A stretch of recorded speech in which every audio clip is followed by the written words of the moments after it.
All right, I believe we are live now. Thank you everyone for joining in. I see we got a good group of people starting to funnel through. So please feel free to share where you are calling in from in the chat. I'm seeing Portugal. Oh, I would love to be there right now. Welcome everyone. Yeah, we'll give maybe a few minutes just for some more folks to hop in. But yeah, really looking forward to our conversation today. Thanks for being here.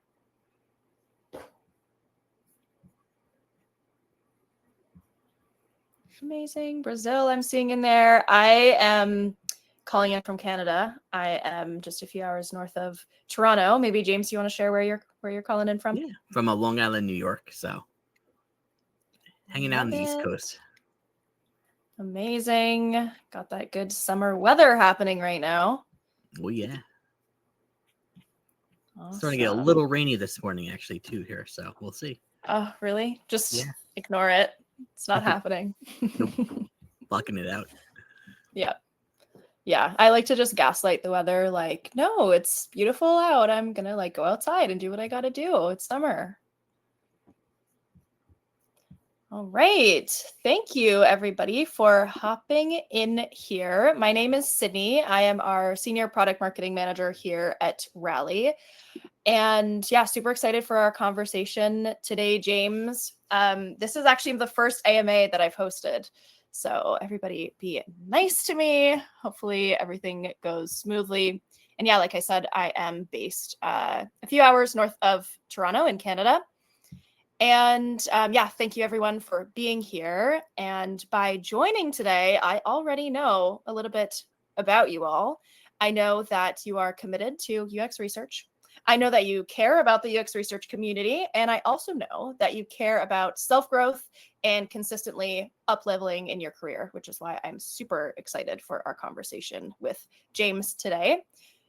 James Villacci has had an insane career at HelloFresh, starting from a senior UX researcher. I saw that on your LinkedIn, James. And now he is the head of global UX research for the team. And so, James, I would love to kick us off with a quick introduction of yourself. And maybe can you give us a quick overview of how your role at HelloFresh has evolved since you joined? Yeah, absolutely, Sydney. So hey, y'all, my name is James Villacci. So I lead the HelloFresh UX research department. We're global. We're in 13 different countries all across the globe, all this good stuff. But where I kind of started out with, my background is in something called human factors and applied cognition. So it's psychology and engineering kind of in this one space. I did a lot of like government contracting for the Department of Education here in the US. A lot of kind of that focus, and a lot of focus also on how do we actually utilize I guess before I know AI became the main thing, but how do we actually how do humans interact and trust agents and all this good stuff?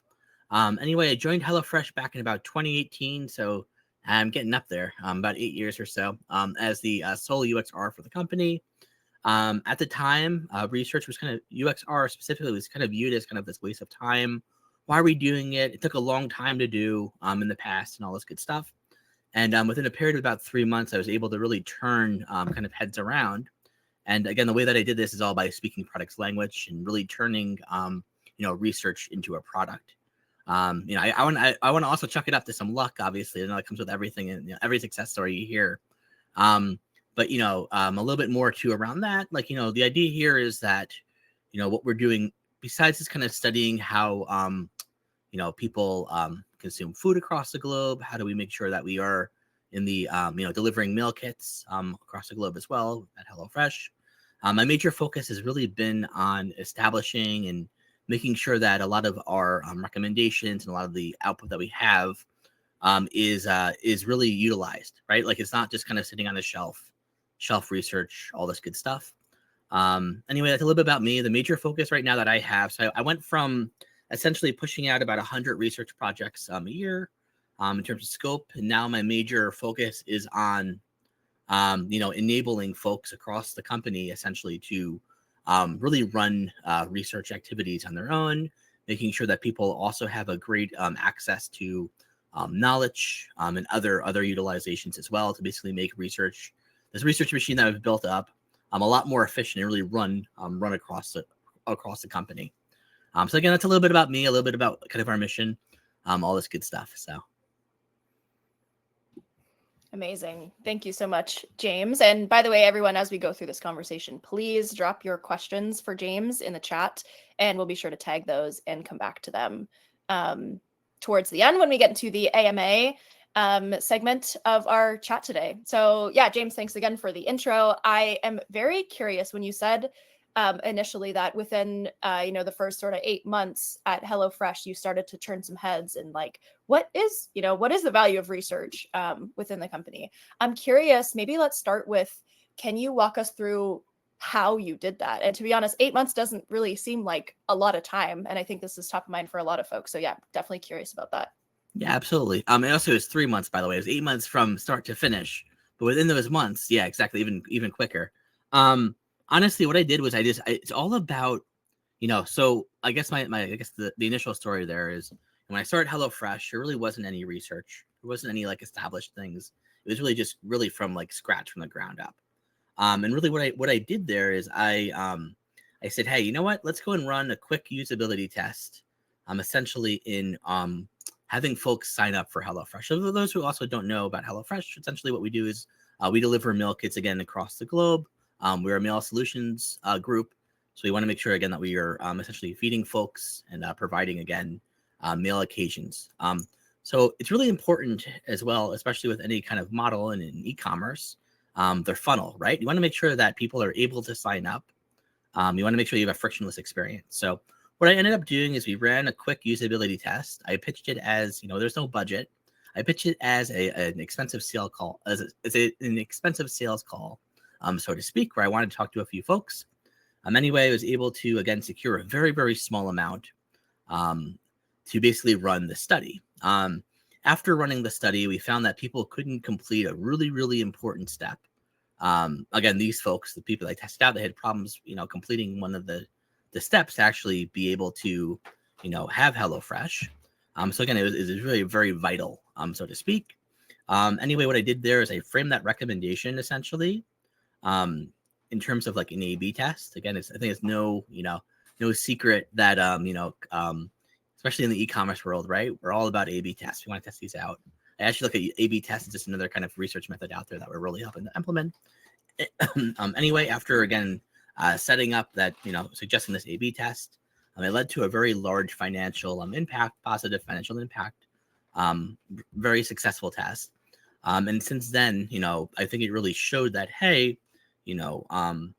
this doing this and actually, framing these recommendations in terms of A/B tests and framing them in terms of where we can actually go, rather than just doing research for the sake of research, really, really helped to advocate for it. Once they kind of, had this, we found a problem out, identified a solution for it. Effectively, what I did was I really kind of marketed it out. So I wanted to make sure that, again, the research that we were conducting was consumed, right? It's not just about my core audience group, but I could do this for other teams and across the company, right? They had similar issues as well. So essentially what I did was I just kind of, I leaned into, how do I turn this research effectively into a product across our product organization? And again, it really was just able to kind of completely do a complete 180 essentially on how we, at HelloFresh consume research, how we conducted it, and all that good stuff. Awesome. Thank you so much, James. I love that you called out, through that A/B test that you identified a huge issue and really like a vital process of that user sign up for, like signing up or ordering their next meal kit. So I think it's really interesting in that story that you were able to like directly tie that A/B test to specifically like revenue of the company in a very easy, if users can't sign up, this is a huge problem. So I think that is really interesting. Like initially when you were kind of starting to roll out UX research within the company, and it had such a huge impact, I think that can kind of like also get the attention of, people who need to give you their buy-in to be successful. And I remember, initially when we were prepping for this conversation that you shared that you initially had some like hesitation towards democratizing research or like sharing sort of like the process of research within HelloFresh. So I'm wondering if you can share that with us. Yeah, absolutely. And again, I will go into this saying, right? My background's in research. I'm a researcher throughout, right? And research is very near and dear to my heart. So really when I started out, and again, like, we all talk about rigor, right? Making sure that the research we're doing is impactful, is, we're trying to mitigate as much bias, right? To effectively reduce risks, right? In decisions the company makes, right? When I started out, I gave a keynote on this as well about how, democratization shouldn't be a thing. It should only be done in very, very certain cases, very, very small segments. I was very opposed to this. I actually said too, hey, like, hey, sales team, or like, again, like whoever I was again discussing with these folks, said, hey, like how would you feel if, I don't know, hey, marketers, like, hey, like, what if maybe like the engineers came in and go, started to like sell the product, right? Like there would be these, these really hard discussions, right? Like, they're not, I've heard a million of them, right? Like, they're not as good as doing this, or hey, like, what do you mean? Like, they're not going to be able to hit the right numbers, or it's not going to be efficient, or it's not going to be all this stuff, right? Like, whenever you kind of, I like to go back to the analogy of like, try to teach like a fish to climb a tree, right? You're just not going to do it. Like, you hear this all the time, and it took me a very, very long time to get out of this mindset, this kind of shift to really have more of an impact. It's about not just like democratizing, or again turning on the faucet for everyone.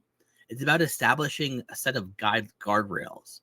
And it's about empowering. More importantly, it's about empowering others across the team to, again, to drive this, right? To essentially, I talk about this analogy of this research restaurant. I'm sure we'll probably get into a little bit about kind of franchising things out. But that's really the idea, is that, we want to be able to broaden our impact, right? You're going to hit, we hit a wall, you're going to hit a wall as well, right? Like, you can only have so much impact. There's only so many, so much headcount essentially to go around, right? How can you be as effective as possible, and how can you have the maximum impact, especially when, again, budgets are tight, especially in today's climate? Yeah, absolutely. So I put a poll in the in to see what our audience is feeling about democratization. So let me pull this up here. So I can see, majority of folks are curious, testing out democratization, but I also see a good chunk of people that are all in, and they, recognize that that's how they are going to scale within their company. But also there's a few that are terrified. So James, I'm wondering if you have any thoughts here, any words of wisdom for everyone. Yeah, absolutely. I think we're actually, and I'm looking at these answers, and honestly, I've been in all buckets, right? It's going to change over time. Effectively, what I would say is, you need to start out strong, right? By, again, being more involved, creating that rigor, setting up some guidelines, setting up what does research mean at your company, right? What is this actually thing? Then gradually, it's about really kind of seeing your ecosystem, so to speak, grow, right? You want to make sure that, you're, when you go into these kind of systems, you want to make sure that you're basically laying down the foundational work beforehand, or not the work, but really the foundational operational layer, right, to your research organization before you just turn on the faucets. Along the way, also, you're going to trip. Like, it's going to happen, right? You're going to see people, abuse the system, or you're going to see things come out. But it's all about really aligning with your leaders at your company, first, right? Making sure that, hey, these are our goals for the year. This is what we want to do. This is how we want to set up. This is how we want to also empower customer centricity. But there's also this really interesting layer that I'm starting to get into now, which is actually, rather than just kind of trickling down from the top, I always have this mindset, right? You got to talk to the top, it trickles down. Going broad does not work. What I'm finding now is, the broader you go, especially with these kind of enablement efforts, the more impact you might have, because now you have multiple teams, you have multiple departments, you have multiple areas, consuming essentially the research, consuming the different, the different enablement systems that you might set up.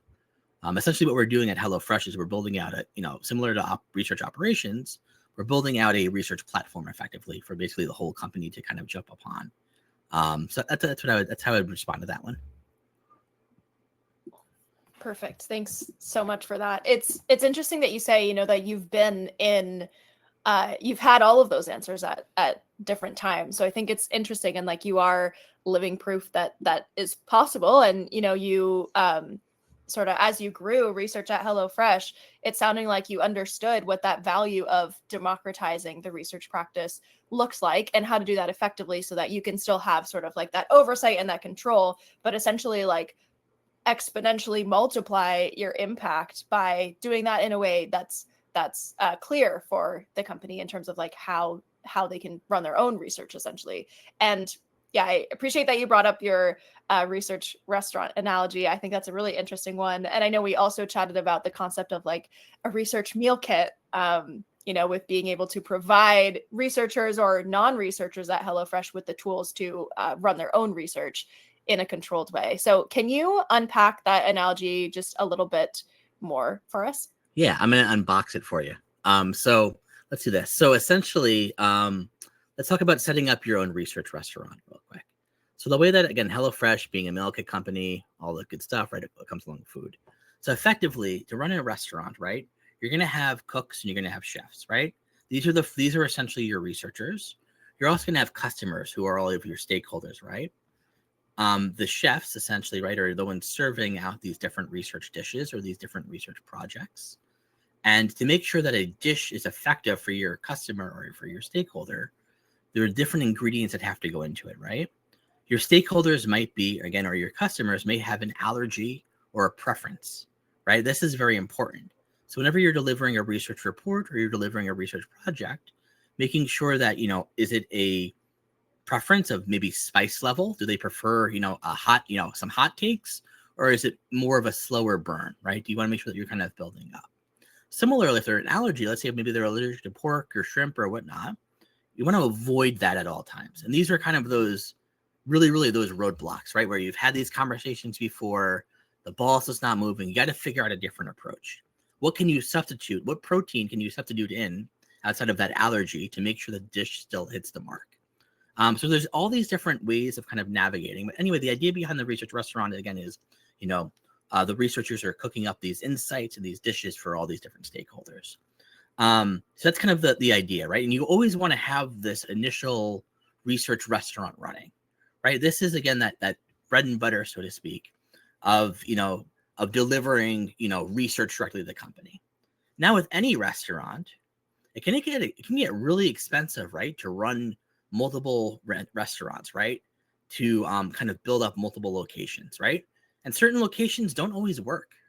You know, you're going to hit areas where there's just not enough people, or, you know, maybe they're already saturated, right?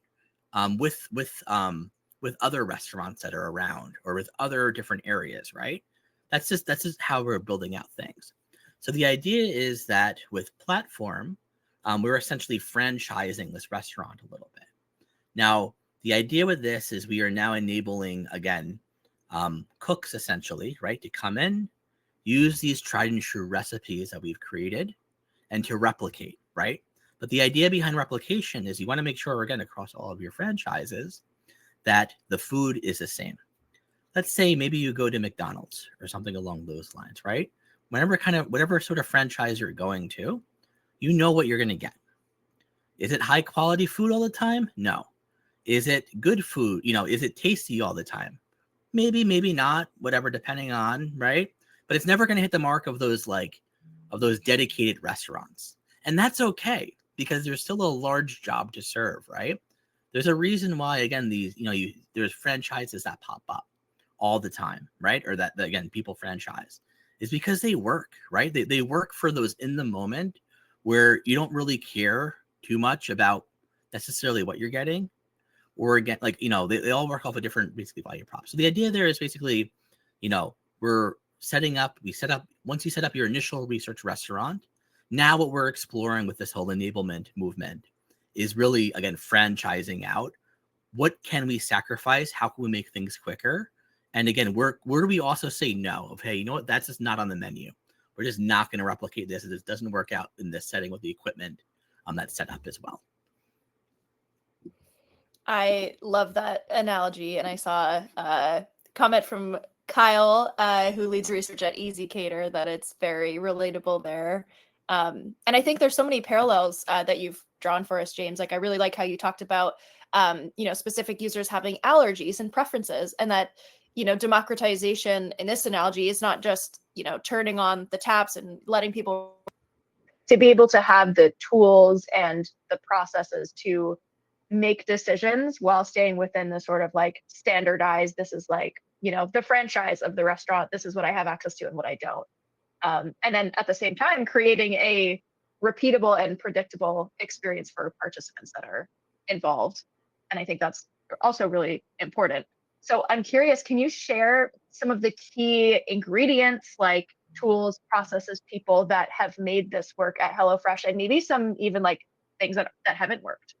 Yeah, absolutely. I'd say top, like right off the bat, when you're setting up your first restaurant, make sure that you, one, besides just documenting your menu, write down what dishes, document your menu, actually, is what I'm going to say here.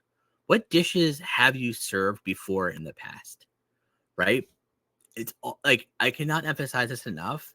And again, how I would really chalk this up, besides luck to my success at HelloFresh. It's really been strong documentation up front.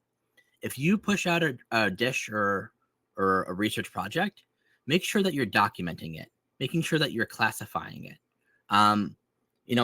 Initially when Kate Townsley came up with, again, research operations, right?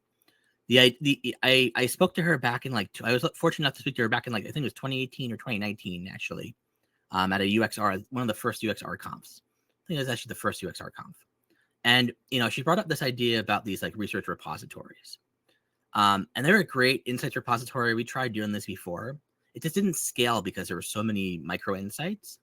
Instead, what I would actually suggest is focus more on an insight catalog. So rather than doing these kind of documenting every single insight that comes out of every single project, work on a catalog, or work on, again, a category of what dishes that you're pushing out. I can't emphasize that enough, because that data is going to be invaluable when you lean into other AI products to pull all this good stuff in. The other thing was, what I would also say there, besides strong documentation of what you've done, is you want to make sure that the folks that you also have a strong recruitment pipeline down. Where are you pulling in from? Do you work for a product company where you can have easy access to users? Great. How are we doing that? What's really challenging, what's even more challenging, is when you don't have access to those folks, you want to, again, rely on other tools, such as Rally, right? You want to build out your own panels.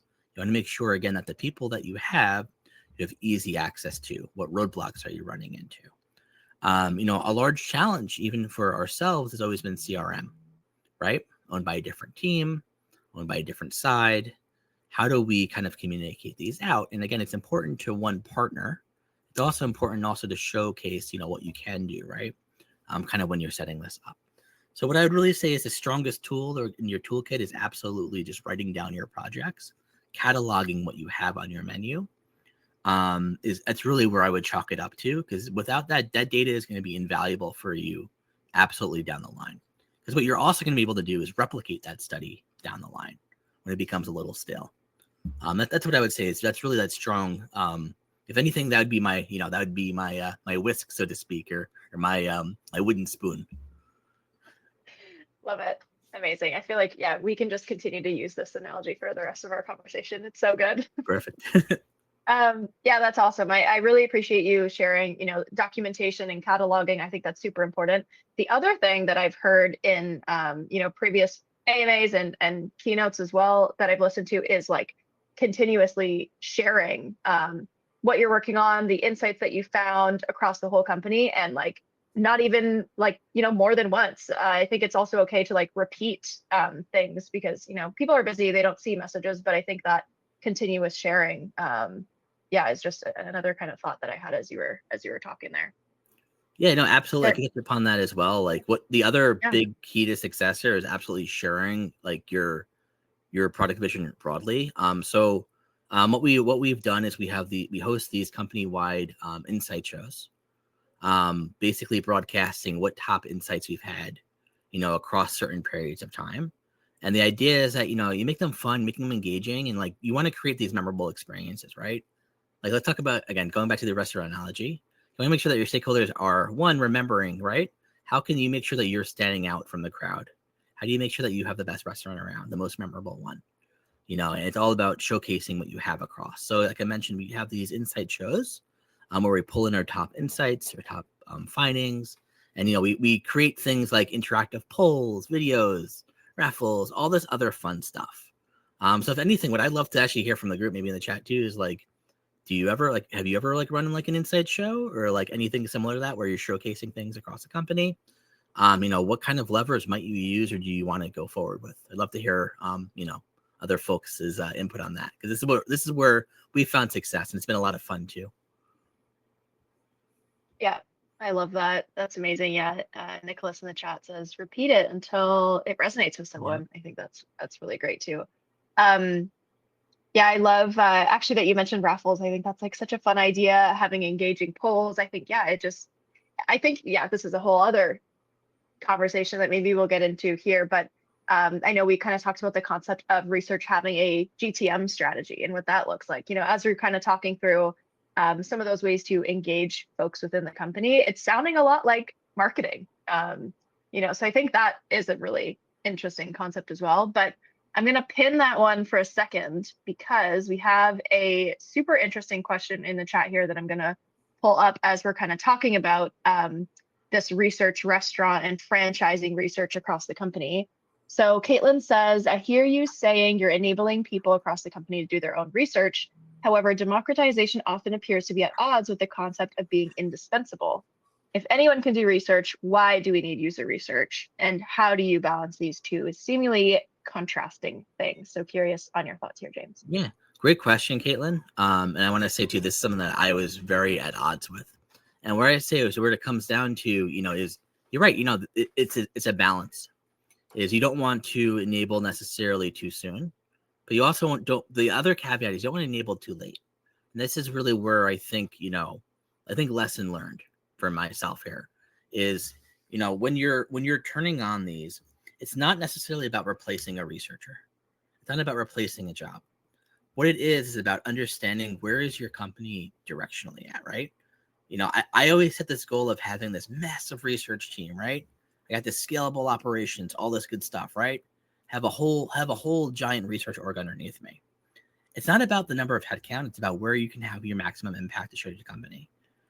A lot of startups run lean. It's not about having these large teams or these folks. It's about making sure that you're showcasing the impact effectively. What I'd also say too, right, is it's about your company size, right? Are they, can they support a team that large? Or is it more about, again, right sizing your restaurant, I would say, for the, the state that you're in or the area that you're in, right? I think that's good. I'm going to go back to that analogy here. I think it's kind of applicable here is, you want to make sure that where you're opening up your restaurant, you're opening up the right type, and you're opening up one that can sustain in the, in the socioeconomic climate too that you're in, right? Where are you opening up this restaurant? Is there, necessarily to go around? I mean, that took me a long time to really wrap my head around. That's how I'd respond to that one. Yeah, that makes sense. And I think also what you said, at the very beginning of our conversation is being able to multiply your impact by slowly, you started as a senior UX researcher at HelloFresh and continue to have that oversight and document and catalog and share and kind of grow that experience from within the company. And now it's like, yeah, as the head of global UX research at HelloFresh, I think it's a really interesting story for everyone here and for me as well to sort of see that growth and how you have expanded your own career through, expanding what you've built at HelloFresh. So I think it's really impressive and really also inspiring for a lot of folks here as well. So I wanted to go back to our sort of conversation about marketing and having a GTM strategy for research. So James, can you share what does it actually look like to productize research and what components do you think have to be in place from infrastructure to workflows and, again, marketing? Yeah, absolutely. So it starts off with three things in order to have a go-to-market strategy, right? So how do you productize research? Well, you got to look at what is actually a product. So what a product does is three things. it solves a problem. There needs to be a problem that exists for that product to essentially solve. What I found was the problem is people wanted to build confident, had very, very risky, decisions to make across the business. We needed to build confidence, but we didn't have any mechanism to do that, right? Outside of experimentation or A/B tests, which were very expensive. So there's no kind of lower cost solution there. The second thing to look at is after you identify what the problem is, coming up with the solution to it, right? So in order to solve for this problem, our solution essentially was conducting research on our own to be able to then craft recommendations, provide things forward. You all have the solution already, right? If you're a researcher, you have this already done. So now that you've solved your problem and you've come up with your solution, what you needed to do next is come up with a GTM or a go-to-market strategy.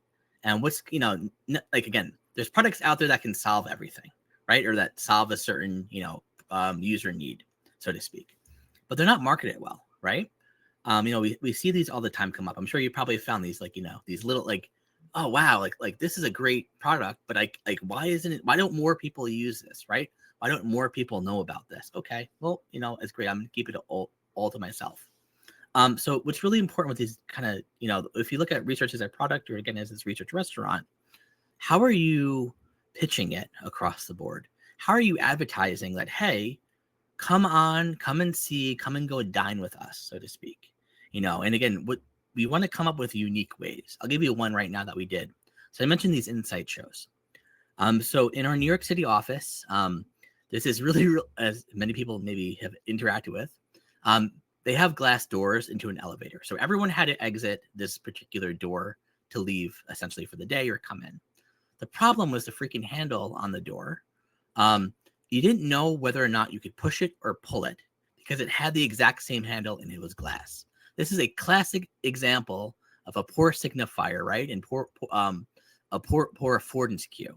So basically what I did was I put a piece of paper up on the glass. I said, hey, do you push or pull? You want to learn a little bit more? Come and join the Insight Show, where we talk about affordances and signifiers and all this good stuff.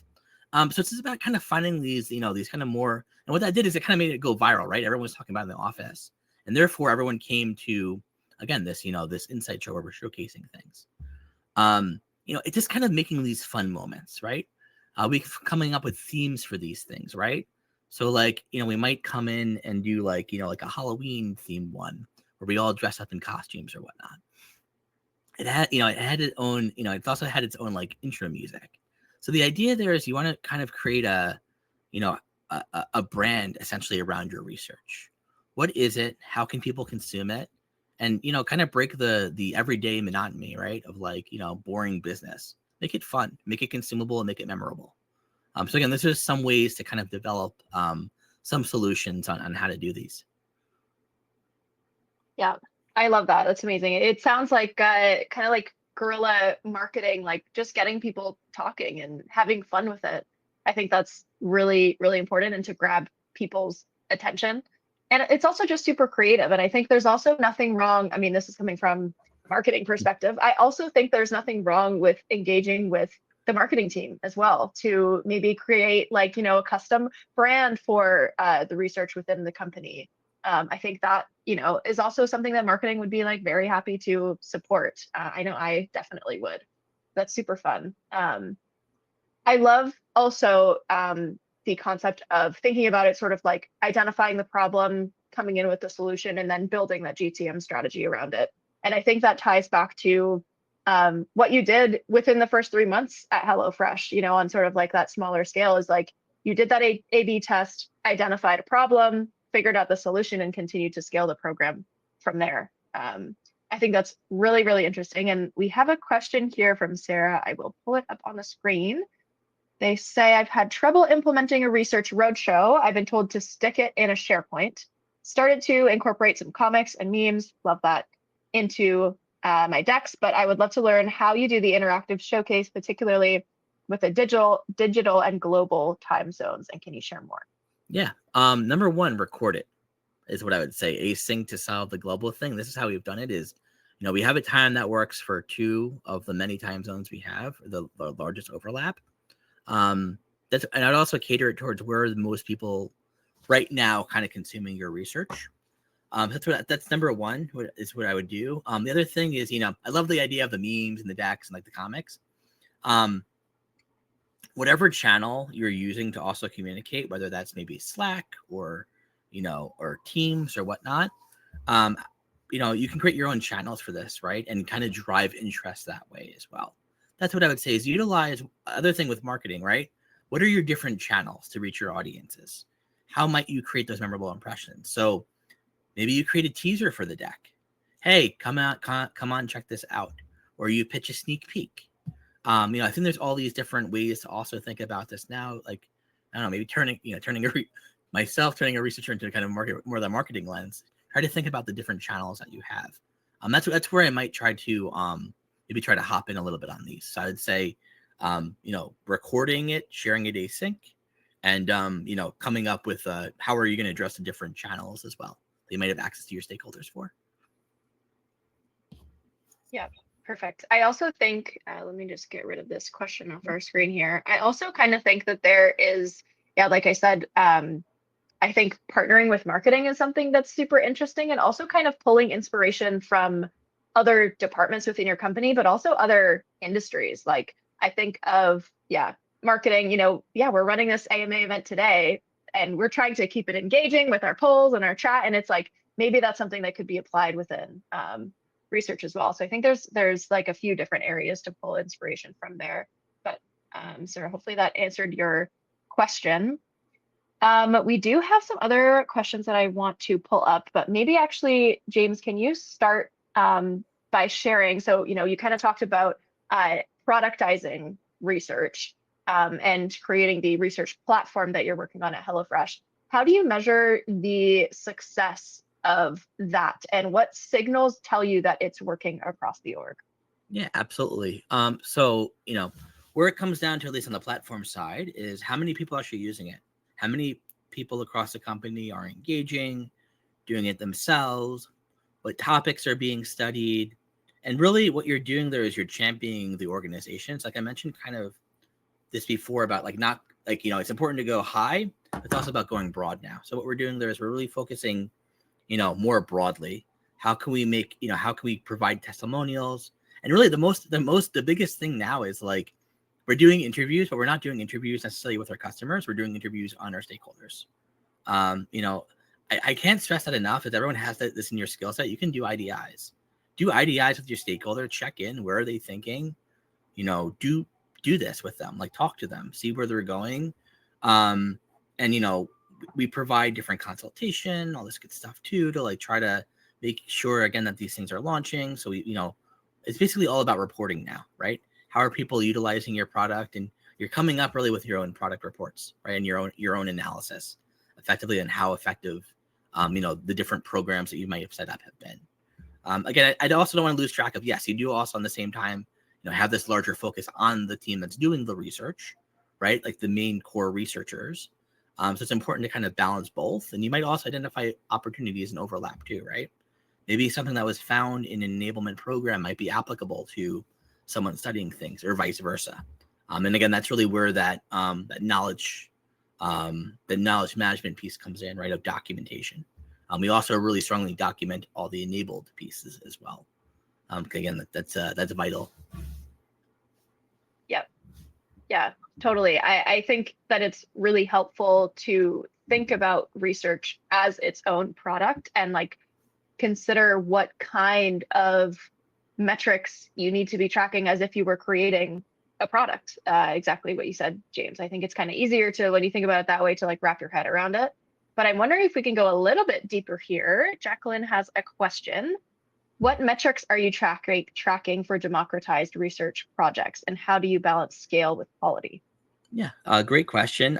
So, it comes down to how many people are utilizing it, what methods are they using it for, what decisions are being driven, where do they sit, right? What teams are they working on? Where are these things coming in? What tools are they also utilizing for this? that's really, those are some examples of things that we might track. And how do you balance the scale with quality is, it's about that strong alignment with your senior leaders right up front, right? Where do you draw the line of, do I block things and do I take them on? And what we're slowly finding is it's more about speed in the current days, at least with the methods that we've turned on, right? I think there's the other big thing here. I want to emphasize this enough. Methods, and I'm glad this question came up. How do you balance scale with quality? What method are you going to enable? Who, and aligning with who can do what, or not who can do what, who should do what, right? That's really where it comes down to. Where do you draw the line? And also, who's responsible for flagging things? Who's responsible for flagging the quality check? And what channel do I go to when I see this kind of conflict as well? So I think those are all definitely considerations. And that's kind of, I guess, what we've uncovered so far with this balance between scale and quality, right? Because you still have the high quality research going on. On the sideline, you're also balancing this kind of platform, so to speak. Yeah, that's amazing. I think, yeah, like you said, to emphasize, I really like that you said it's not necessarily who can do what, who should be doing what, and what are sort of like the guidelines, sort of like in the restaurant analogy or meal kit analogy. It's like, what are those things that you would put in the meal kit to enable those folks to run their own research? Like maybe, you have a senior researcher that has access to more within the tools that you're using or the processes versus, someone who maybe doesn't have a research background, but still wants to talk to customers, and what do they have access to? And I think that also helps in terms of confidence as well for those people. It makes it really easy for them to just hop in, get an interview set up, or build, a survey or a study and get that feedback that they need without having to overthink it too much, or, having to tap research to get answers to questions they have. This question was submitted before we started chatting today, and so kind of within the same vein, but wanted to see if you have any additional thoughts here. What is the best way to offer a self-serve research option while ensuring that best practices of research are still being accomplished? Yeah, what I'd say, it comes down to three things. Once again, I want to reinforce that is, one, figure out what methods you're going to turn on, align with your stakeholders, right? Align with your senior stakeholders on what you're going to turn on and come to an agreements, right, with their teams. Again, when I say senior stakeholders, these are the folks responsible for the people that you're enabling, right? So again, align on what we're going to be turning on. Also align on coming up with a system to flag when there are inconsistencies or things should have a dedicated research, or again, coming up with that that notification. But I'd say too, it's not always up to researchers. Again, I wouldn't say this, 4 years ago or 3 years ago, I guess even 2 years ago. Like, we don't necessarily need to block everything, right? People are going to make decisions regardless. Water is going to flow in. They make it every day. It's about creating a mitigation plan for how much water you're willing to maintain. How much do you want that data, that the risk, right? What is every team's risk appetite? And that's where you can really kind of create the best self-service, is how much of an appetite for risk do each different team, each one of them have, and how can you provide the toolbox and those meal kits for them to mitigate the risk that's needed, right? So it's about assessing risk, essentially, right? Is it high risk? Okay, cool. We probably want to put our A team on that. Is it of a lower risk but still important? Okay, cool. Why don't we go consult?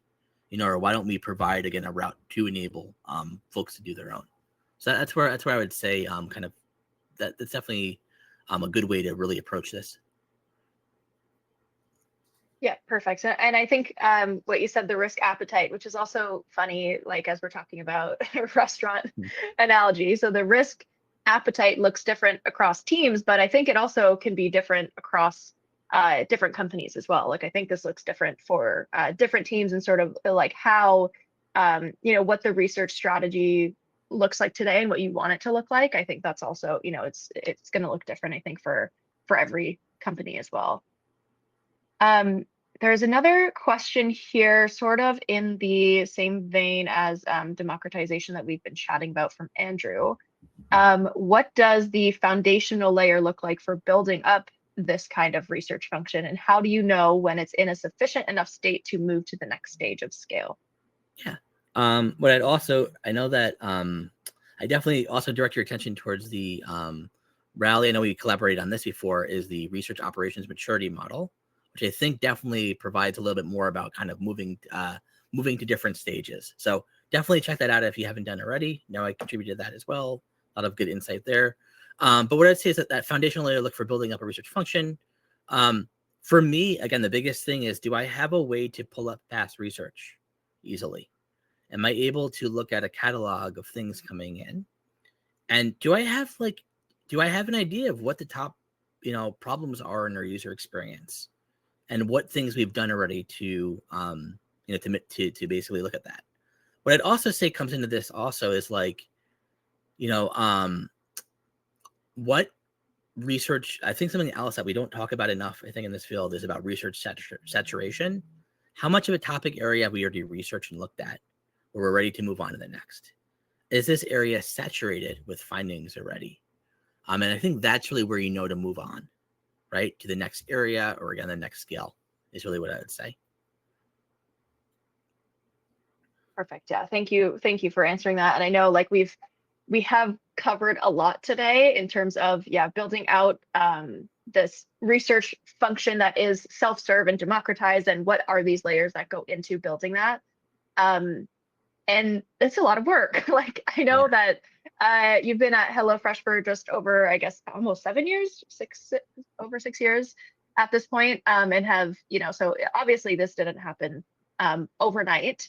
But I'm curious, in times today when budgets and headcount are really tight, and it's often, an uphill battle to get headcount approved, how do you keep research impactful and relevant without necessarily growing the team, or without having many resources to lean on? Yeah, I mean, the answer that I have right now is, is to enable. Is you want to make sure that you're, providing these systems for folks to, research is a verb, is what I would say. So, being a researcher myself, and again, that's my background. I emphasize that too, right? I'm not coming in as a product person or anything like that. I'm a researcher. And, I think the more we can, provide scalable systems, templates, and these mail kits for folks to come in, I think the better you're going to future-proof yourself, I'd say, for, for these, these uphill, these, what I should say, the tailwind, so to speak, right, of kind of, our current, economic climate, right? You're going to future-proof yourself. You're also going to show that you're adapting to the business, right? Your business knows this, right? It's not an easy economy right now. Not every company is scaling, right, to sizes or growing, right? And it's more about, are you doing the right thing to adjust? Do they see that, right? I think as researchers, it's great. We always want to provide the future vision, right? The future foresight.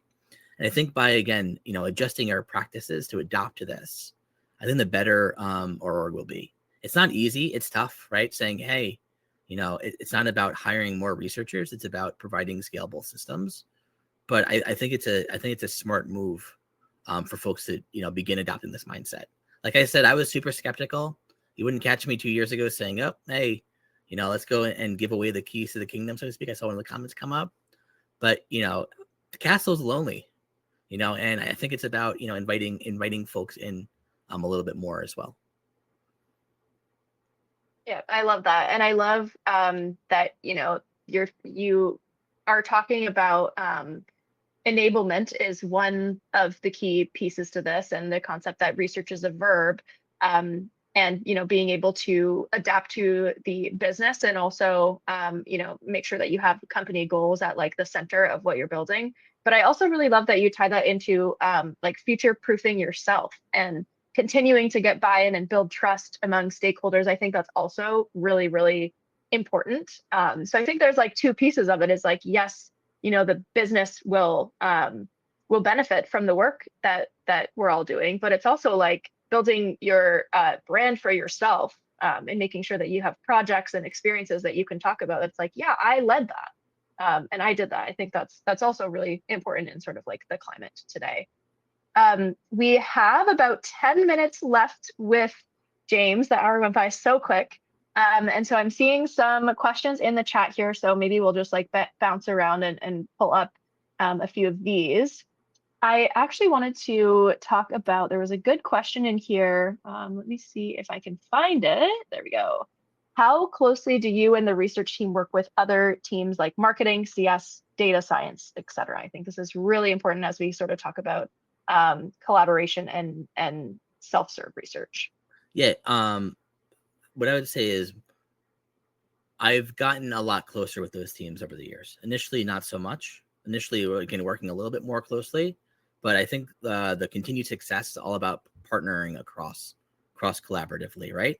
All these teams also have data. I know data is literally in data science's name.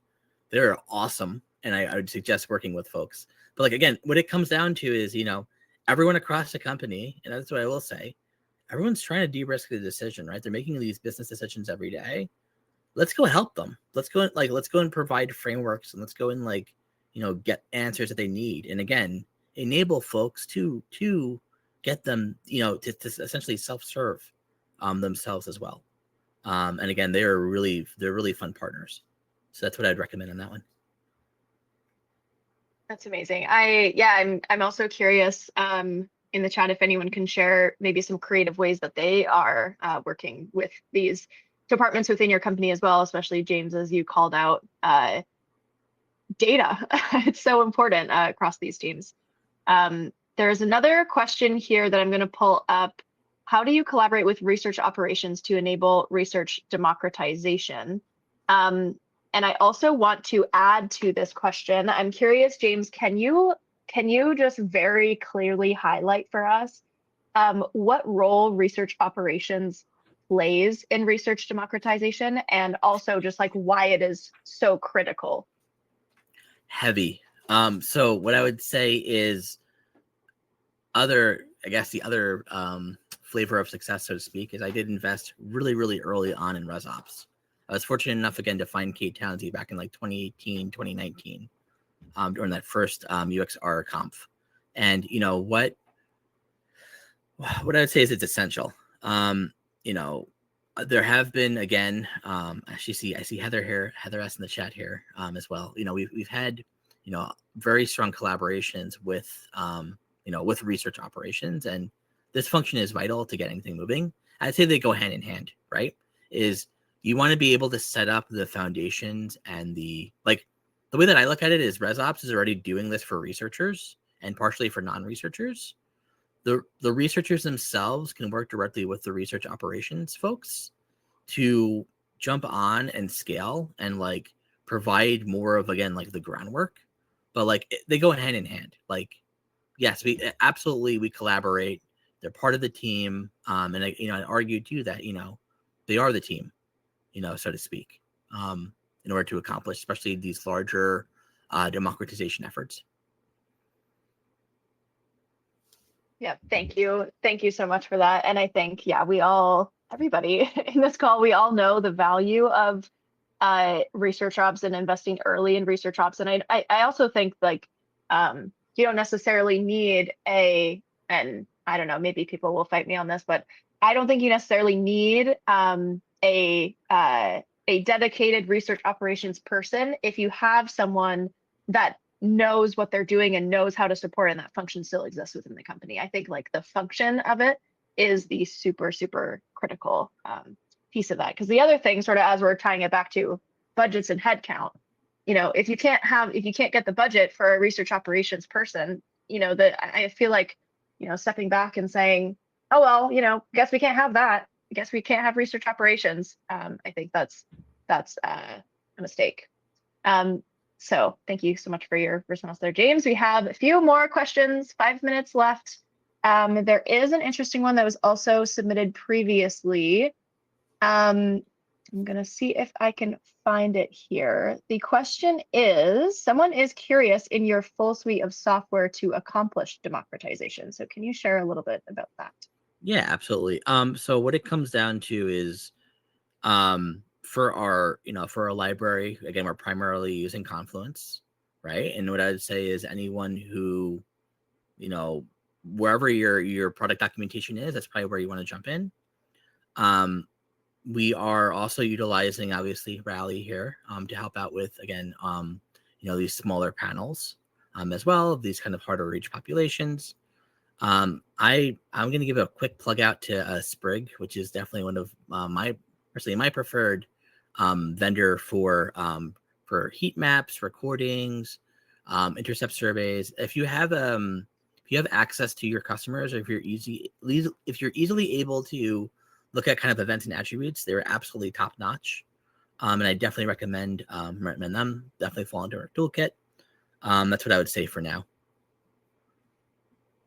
Perfect. Thank you, James. Another question sort of on tooling. I know this is kind of going back to the conversation that we had earlier, but would you be able to define the difference between a repository and the insight catalog that you mentioned? Yeah, absolutely. I can clarify on this one. So our repository is our insight catalog. Okay, sorry. Let me go back in here. So there could be two different types here. Is you have a basically you can have two things, right? A research catalog is cataloging what did you do, when did you do it, when was the finding effectively. An insights catalog is about that particular piece of research that's been cataloged, but it's breaking down each individual recommendations.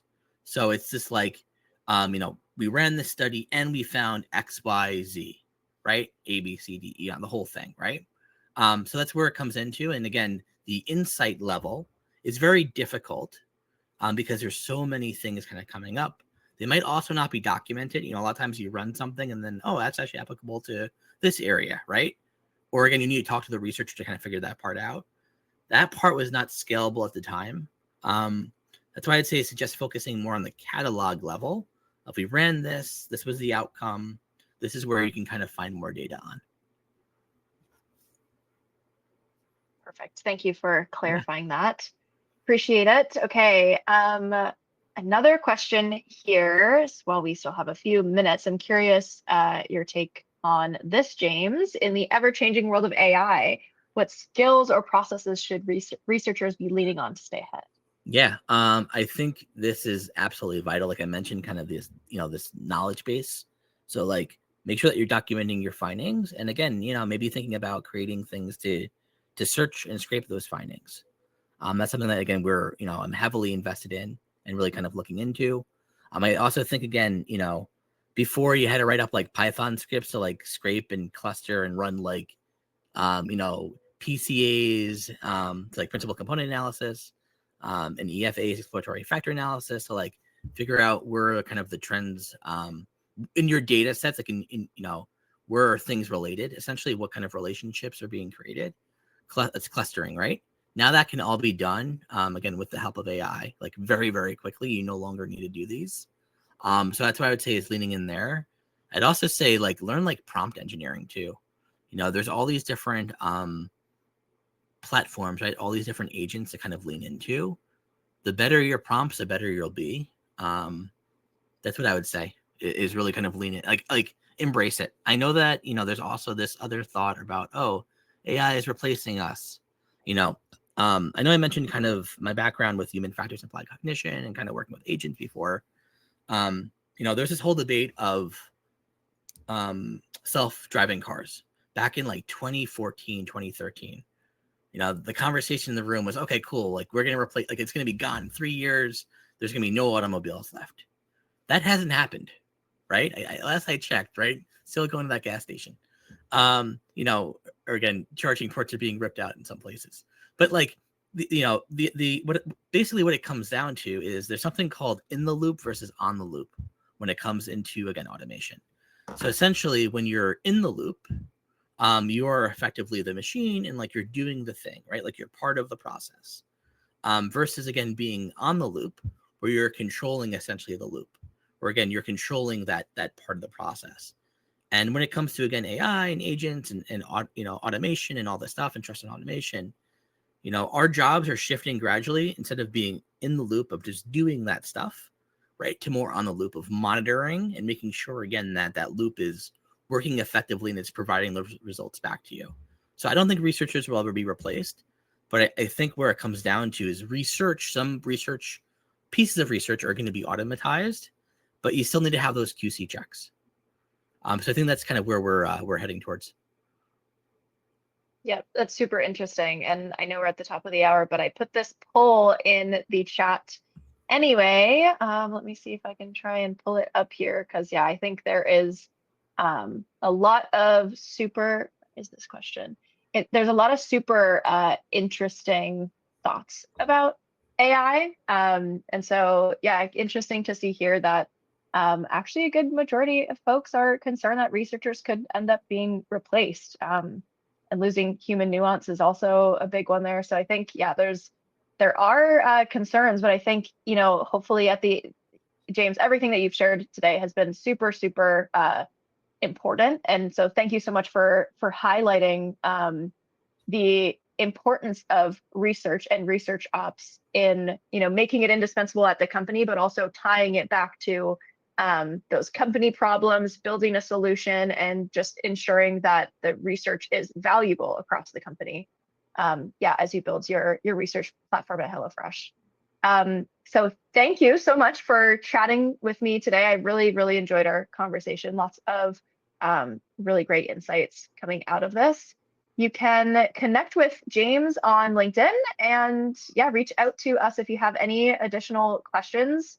But again, James, thank you so much for being here today with us. We've learned a lot from you. Yeah, no, thank you again for having me. And again, to the chat, everyone else kind of hanging on here, feel free to reach out on LinkedIn. Happy to answer any questions. And yeah, definitely stay connected. So thank you very much. Good, great questions. Amazing. Thank you so much, everyone, for joining, and enjoy the rest of your day. All right. Thank you. Bye.